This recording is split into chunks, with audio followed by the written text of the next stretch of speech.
அன்பான கர்த்தருடைய பிள்ளைகளை, ஆண்டவரும் உலக ரட்சகரும் ஆகிய இயேசுவின் நாமத்தினாலே இருதயத்தின் ஆழத்திலிருந்து உங்களுக்கு நல்வாழ்த்துக்கள். 1 சாமுவேல் 2ஆம் அதிகாரம் 30வது வசனத்தை வாசித்து இந்த நாளுக்காக நாம் ஜெபிப்போம்.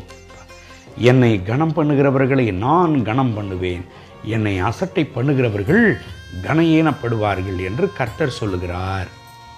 ஆமென். அன்பு கர்த்தருடைய பிள்ளைகளை, ஏலி தீர்க்கதரிசியோடு இந்த இடத்துல கர்த்தர் பேசுகிறார்.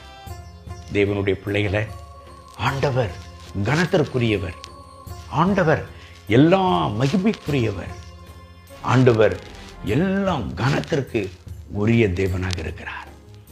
ஆண்டவருக்கு மகிமையை செலுத்துகிற பொழுது, ஆண்டவரை கனப்படுத்துகிற பொழுது கர்த்தருடைய பிள்ளைகளை அவர் கனப்படுத்துகிறவராக இருக்கிறார்.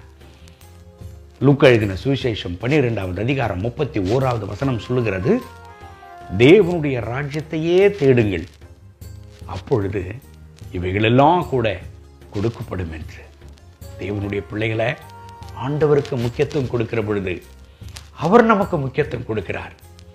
அவரை கனம் பண்ணுகிற பொழுது அவர் நம்மை கனப்படுத்துகிறார்.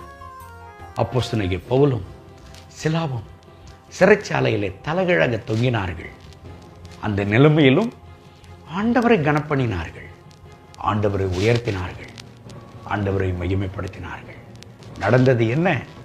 எல்லா சூழ்நிலைகள் மத்தியிலும் ஆண்டவருடைய வல்லமை அளவில்லாமல் வெளிப்பட்டது. இரும்பு கதவுகள் எல்லாம் திறவுண்டன, அவர்களுடைய கட்டுகள் எல்லாம் கழண்டி விழுந்ததாம், அவர்களுடைய சிறையிருப்பு மாறினதாம்.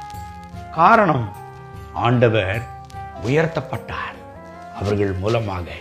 அது நிமித்தம் கர்த்தருடைய வல்லமை இறங்கி வந்ததாக ஆண்டவருடைய நாமத்தை அவர் மகிமைப்படுத்தினது மாத்திரமல்ல, அவர் உயிரோடு இருக்கிறார் என்பதை அவர் நிரூபித்தது மாத்திரமல்ல, பவுலும் சிலாவும் யார் என்பதை எல்லா ஜனங்களுக்கு முன்பதாக கர்த்தர் வெளிப்படுத்தினார், அவர்களை கனம் பண்ணினார்.